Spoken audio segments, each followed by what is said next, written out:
வணக்கம், நான் உங்க தர்ஷினி. இன்னைக்கு ஏட்டு தமிழ்ல என்ன பார்க்க போறதான்னு கேட்டீங்க, வாங்க பார்க்கலாம். சார் வணக்கம் சார். வாஸ்து அப்படின்னா புதுமனை அப்படின்னா பரவாயில்ல, வாடகை வீட்டுக்கு போனா கூட அதெல்லாம் பார்த்தா போடுமா என்ன? வணக்கம். எல்லாத்துடைய ஒரு சந்தேகம் அப்படிங்கிறது என்னன்னா, நீங்க சொல்ற மாதிரி வாடகை வீட்டுக்கு வாஸ்து இருக்கா? நம்ம வீட்டில் வசிக்கிறது தானே. அப்ப வாடகை வீடா இருந்தா என்ன, அது சொந்த வீடா இருந்தா என்ன?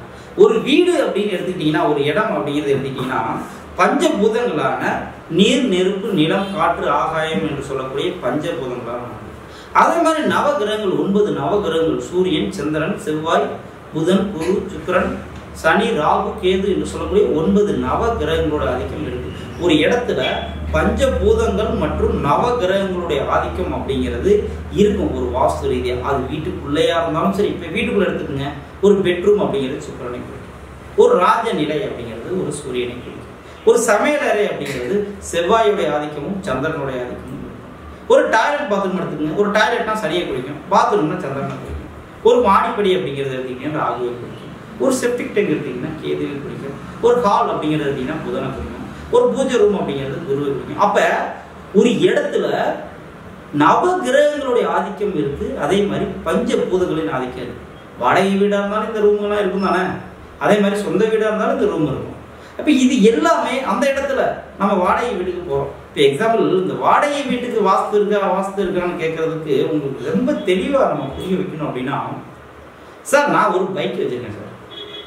இந்த பைக்கு பார்த்தீங்கன்னா பிரேக்கே பிடிக்காது, இந்த பைக்கு பிரேக்கே பிடிக்காது.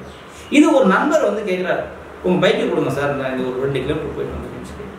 அப்போ அவர்கிட்ட நான் அந்த பைக்கை கொடுக்குறேன், பிரேக் பிடிக்காத பைக்கை கொடுக்குறேன்.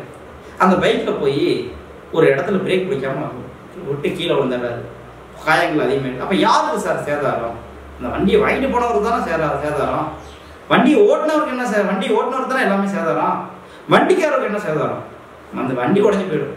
அது மாதிரி தான் ஒரு வீடு வாடகை வீட்டுக்கே விட்டாலும் அந்த வாடகை வீட்டுக்கு குடி வர்றவங்களுக்கு வாஸ்து மிகப்பெரிய பிரச்சனைகளை ஏற்படுத்தும். அவங்களுக்கு அந்த வாஸ்து ரீதியாக என்னென்ன தவறுகள் அந்த வீட்டில் இருக்கோ அந்த தவறுகள் ரீதியாக அவங்களுடைய பாதிப்புகள் கண்டிப்பாக இருக்கும். அப்போ வீட்டுக்காரவங்களுக்கு என்ன சார் பிரச்சனை அப்படின்னு கேட்டீங்கன்னா, வீட்டுக்காரவங்களுக்கு பார்த்தீங்கன்னா வாடகைக்கு வர்றவங்க சரியா இருக்க மாட்டாங்க. வீட்டில் வந்தவனே பிரச்சனையா இருக்குன்னா வாடகைக்கு வர்றவங்க சரியா இருப்பாங்களா? அவங்களுக்கு பண பிரச்சனை இருக்கு, வாடகை கட்ட மாட்டாங்க. அல்லது ஒரு இடம் அப்படிங்கிறது மாறுதல், வேலை அப்படிங்கிறது மாறுதல் ஆகி போயிட்டே இருக்கும். அப்போ வர்றவங்க உருப்படியாக 2 வருஷம் தங்க மாட்டாங்க, ஒரு 3 மாதத்துக்கு ஒருக்க மாறிக்கிட்டே இருப்பாங்க. அல்லது ஏதோ பிரச்சனை கொடுக்குற ஆளாக இருக்கும், சண்டை கட்டுற ஆள், பிரச்சனை கொடுக்குற ஆள், ஒரு ட்ரிங்க்ஸ் பண்ணுற மாதிரி ஆள், தவறான பழக்க வழக்கங்கள், தவறான தொழில்கள் பண்ணுற ஆளுகள்லாம் அந்த வீட்டுக்கு வருவாங்க. அப்போ அவங்கள நம்ம காலியும் பண்ண வைக்க முடியாது, நமக்கும் மிகப்பெரிய மன உளைச்சல் இருக்கும். இதுதான் வீட்டுக்காரவங்களுக்கு.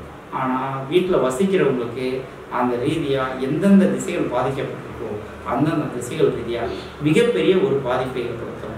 அப்போ சொந்த வீடாக இருந்தாலும் சரி, வாடகை வீடாக இருந்தாலும் சரி, வாஸ்து அப்படிங்கிறது 100% செயல்படும் அப்படிங்கிறத எந்த விதமான மாற்றப்பட முடியாது. நன்றி, வணக்கம்.